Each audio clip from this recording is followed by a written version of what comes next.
இயேசுவில் பிரியமான சகோதர சகோதரிகளே, ஆரோக்கிய இணையனுடைய அன்பு பிள்ளைகளே, அனைவரும் சொல்வோம்: இயேசுவுக்கே புகழ், இயேசுவுக்கே மகிமை, இயேசுவுக்கே நன்றி, மரியே வாழ்க. அஞ்சாதீர், நம்பிக்கையை மட்டும் விடாதீர். அஞ்சாதீர், நம்பிக்கையை மட்டும் விடாதீர். இன்றைய மைய சிந்தனை,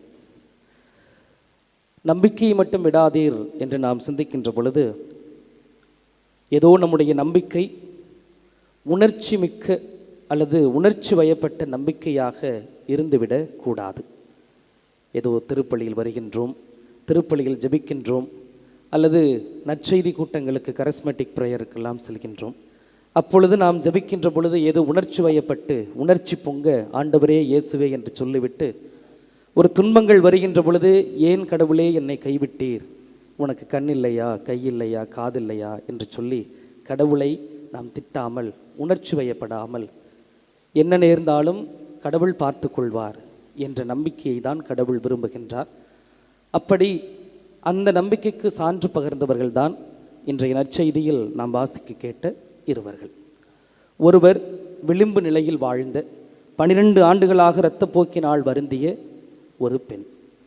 மற்றொருவர் மைய பகுதியில் வாழ்ந்த தொழுகை கூட தலைவர் யாயிரனுடைய ஒரே மகள், 12 வயது நிரம்பியவள். லூக்கா 8:40-42 படிக்கின்றோம்.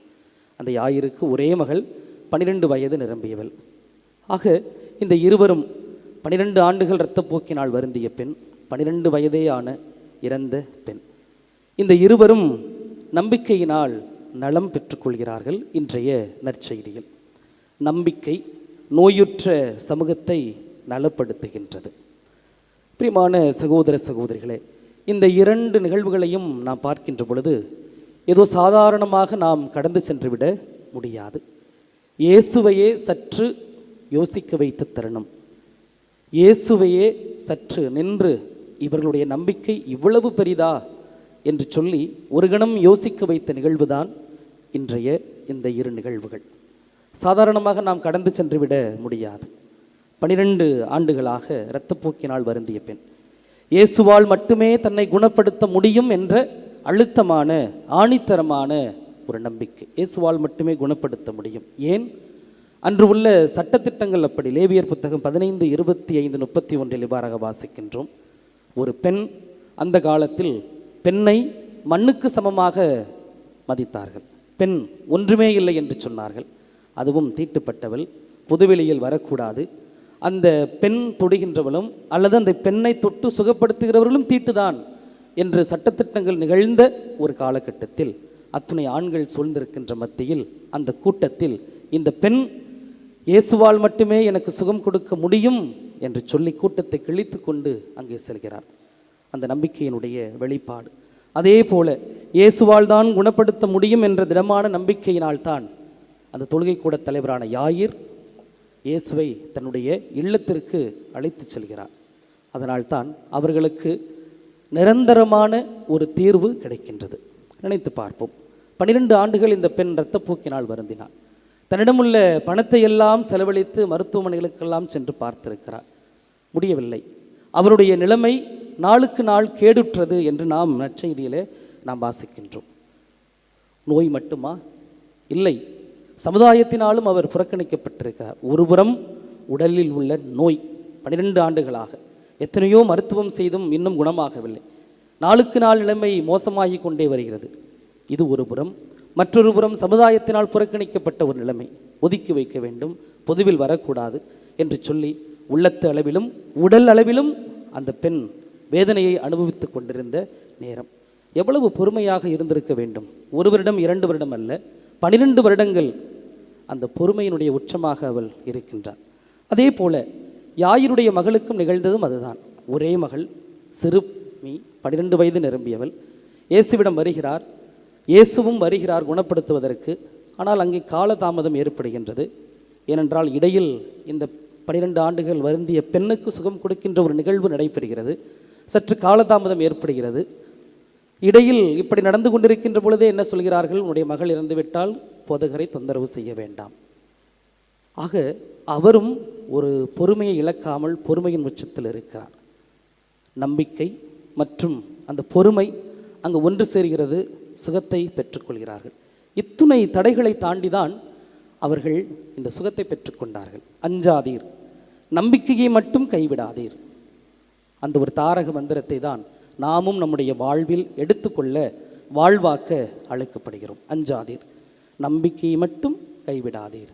இயேசுவில் பிரியமான சகோதர சகோதரிகளே, அதனால் தான் நான் சொல்வேன், நம்முடைய நம்பிக்கை மேலோட்டமானதாக இல்லாமல் வேரோட்டமாக இருக்க வேண்டும்.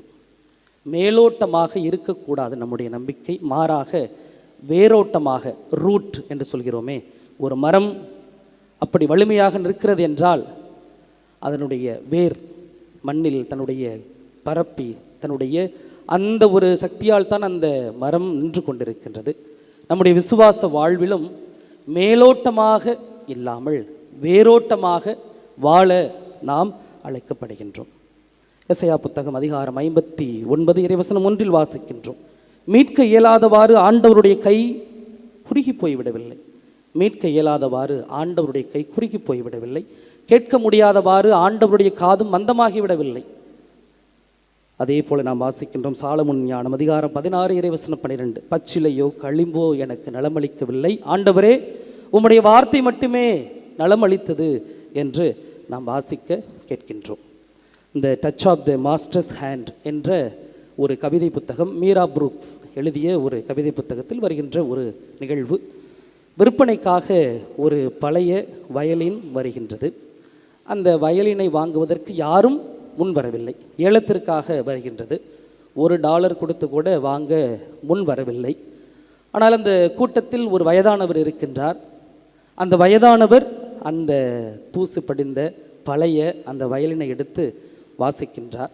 அவர் வாசிக்கின்ற பொழுது அந்த இசை அங்கு சுற்றியுள்ளவர்களை மெய்சிலிருக்க வைக்கின்றது. ஆஹோ ஓஹோ என்று புகழ்கிறார்கள். இப்படிப்பட்ட ஒரு இசையா இந்த பழைய தூசி படிந்த ஒரு வயலின் என்று நினைத்தோம்.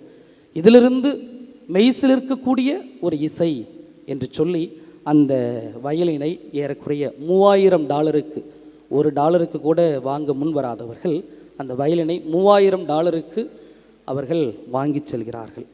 பிரியமானவர்களே, இயேசு தன்னுடைய முதல் புதுமையை அந்த கானாவூர் திருமணத்தில் தண்ணீரை திராட்சரசமாக மாற்றிய புதுமையை செய்தார். இயேசு இருக்கும் இடத்தில் நிறைவு உண்டு. இயேசு இருக்கின்ற இடத்தில் நிறைவு உண்டு. திராட்சரசம் தீர்ந்து போனாலும் இயேசுவினுடைய ஆற்றல் அந்த குறையை போக்கியது. முதல் புதுமையில் திராட்சரசம் தீர்ந்து போனாலும் இயேசுவினுடைய ஆற்றல் அந்த குறையை போக்குகின்றது. முதல் புதுமையை செய்கின்றார். பிரியமான சகோதர சகோதரிகளே, அதனால் தான் நான் அடிக்கடி சொல்வேன், கடவுள் தாமதமாக கொடுத்தாலும் தரமானதாக கொடுப்பார். ஒரு சில நேரங்களில் நம்முடைய வாழ்க்கையில் கடவுள் தாமதப்படுத்துவார். அது நமக்கு தெரியாது. அந்த நேரத்தில் தான் நம்முடைய விசுவாசம் உணர்ச்சி பொங்க இருக்கின்றது. சில நேரங்களில் கடவுள் கால தாமதம் செய்கின்ற பொழுது நம்முடைய விசுவாசம் மேலோட்டமானதாக இருக்கின்றதை தவிர வேரோட்டமானதாக இருப்பது கிடையாது. கடவுள் ஒரு சில நேரங்களில் நம்முடைய வாழ்வில் தாமதப்படுத்துகிறார் என்றால் கண்டிப்பாக தரமானது செய்ய இருக்கிறார் என்ற நம்பிக்கையில் நாம் பயணப்பட அழைக்கப்படுகின்றோம். 4-5 மாதங்களுக்கு முன்பாக ஒரு குடும்பம், அண்ணன், தங்கை மற்றும் தாய், இந்த மூவரும் அலுவலகத்தில் சந்தித்தார்கள்.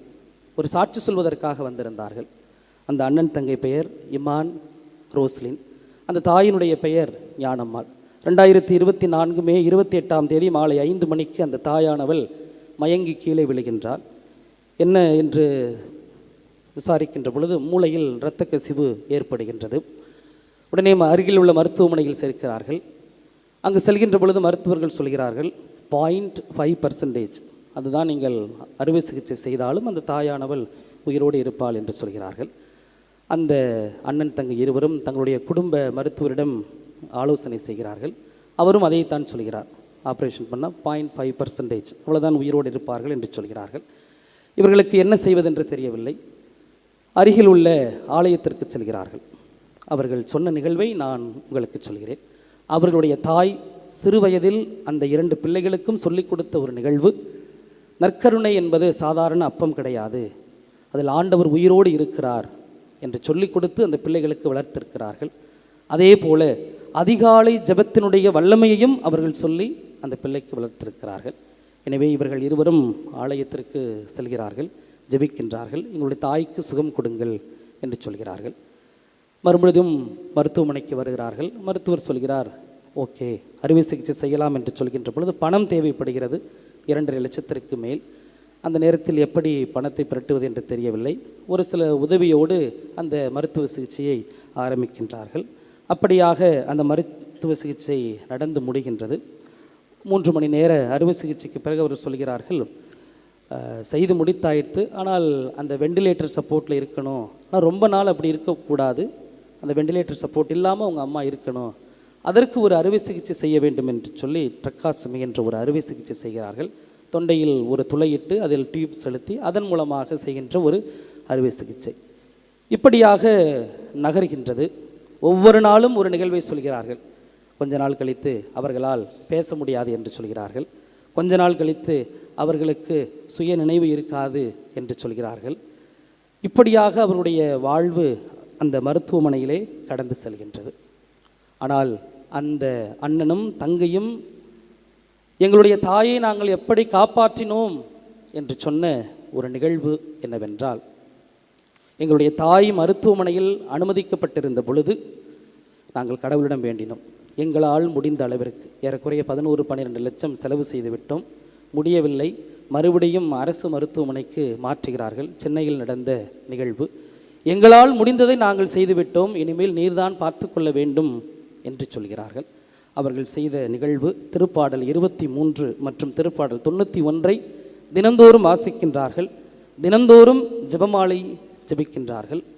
அருகில் இருந்த பங்கு தலங்களில் சென்று பங்கு தந்தையர்களை அழைத்து நற்கருணையை கொண்டு வந்து அந்த டியூபில் கரைத்து அவர்களுக்கு உணவாக அந்த நற்கருணை ஆண்டவரை செலுத்துகிறார்கள்.